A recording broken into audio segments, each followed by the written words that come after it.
Alright everyone, how's it going? This is Thumbbrother 2 bringing you guys our third battle out of 4, 3 out of 4 battles for the LDL Offseason Little Cup playoffs, where the Salt Lake City Swampers are facing off against Blazing Squid, a coach of the Toronto Totodiles. Now this is a very, very fun battle, you guys. As you do see, I'm bringing the Waterium Z. Actually, no, I'm bringing the Damp Rock Horsey with the Hurricane Talo. I also have Flame Charge Houndour. I'm bringing Lilip up for the first time with a Choice Scarf, and I'm bringing Dual Scarfers alongside that Talo. Roggenrola is there for just general bulk and attack coverage, as well as something just to handle that Fletchinder. Or that Fletchling, and we also have a Choice Banded Timber here, so it's going to be an exciting battle. So definitely leave a like down below as we go ahead and just jump right into this. As we see, he has the Dano, the Fletchling, Shelder, Lickitung, Bronzong, and Ekans. A lot of mistakes were made in this game, unfortunately, you guys, for us, but as you do see, I kind of even things out near the end, as he does go ahead and he's going to go ahead and lead out Bully, that Dano here, as I go ahead and I lead out Mystery, our Horsey. Now, straight up, I just wanted to go ahead and get Rain up because my whole thought process was just get in Talo, click Hurricane, have some fun with this battle. As he's going to go ahead and just set up the Lickitung, as I'm going to go ahead and just set up the Rain Dance.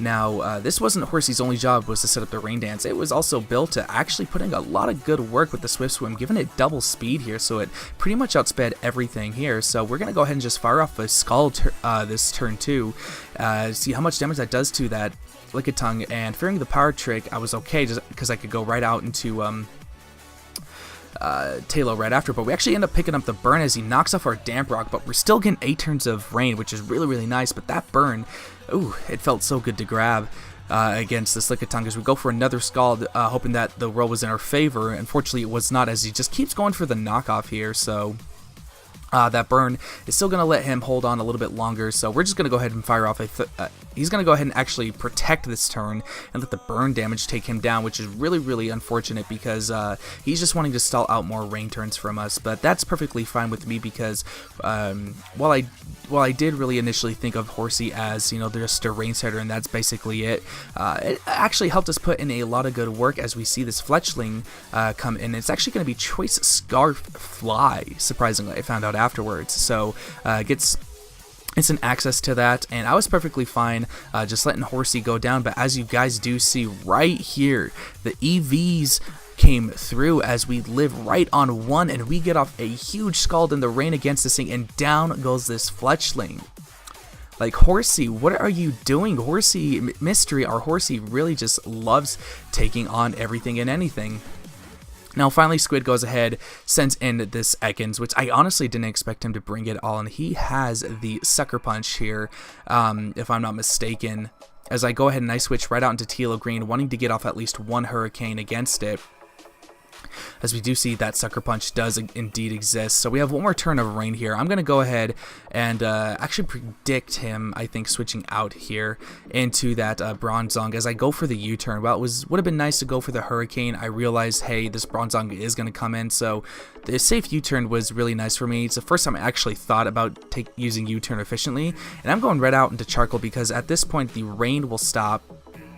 And I can definitely hit this thing with a good Dark Pulse, which I was actually holding the Darkinium Z to guarantee any knockout on this Bronzong. And as you do see, that's actually what I go ahead and do here. I really was hoping that he would stay in and just let me knock this thing out, or if he was thinking I was going to go for a fire move. But unfortunately, that Dano is going to just go ahead and come in here.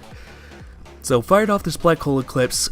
Sorry, as you guys do see, bottom right hand corner, it's 2:45 in the morning as I'm recording all this. Black Hole Eclipse comes off, hits that Bully, but just doesn't do enough, unfortunately.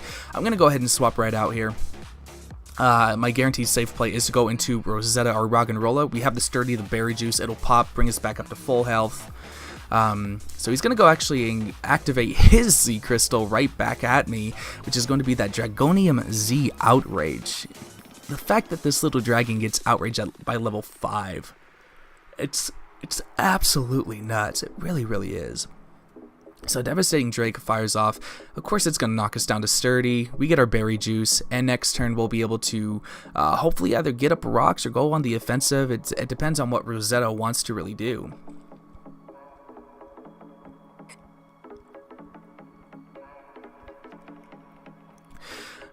Sorry, but then he's going to go ahead and go for that Dragon Breath to go ahead and break the Sturdy. Which is really smart in his part, because he's actually going to go for the Stealth Rock, and seeing that he actually had the Dragon Breath, I was thinking, oh, he doesn't have the Outrage or the Draco. It turned out that he actually did. He was a mixed set with that Outrage, which was really, really nice for him, but he's really lucky I didn't bring my Cleffa, because that would have been very problematic. But Tilo Green comes in. I wanted to keep Maximus in the back just in case. But Tilo Green will be able to come in and just get the U-turn off and allow me to safe switch into something, as Tilo Green is able to pick up the knockout.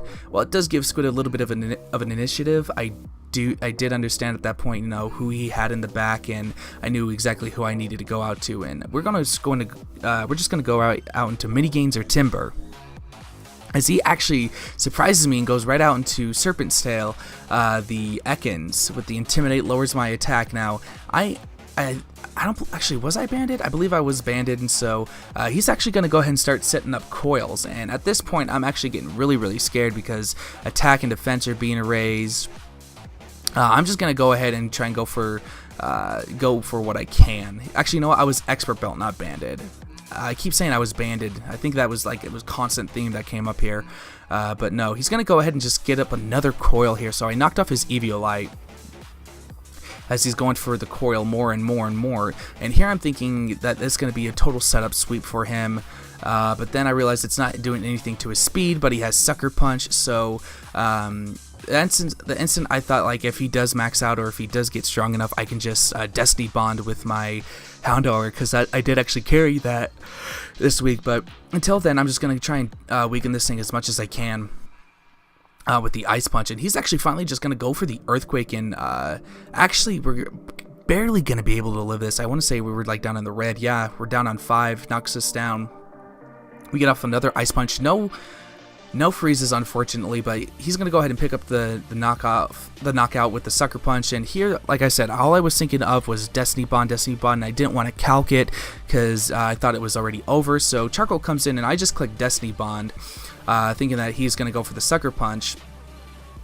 But on the off chance that he did attack, you know, Destiny Bond was there, when I could have honestly just kept Houndour alive, but like an idiot, I didn't calc it and see that Sucker Punch at +3 still didn't do enough to knock me out. So I kind of wasted a Mon there, when I could have easily Dark Pulse and gotten rid of this thing right then and there, which absolutely sucks going into the rest of this battle.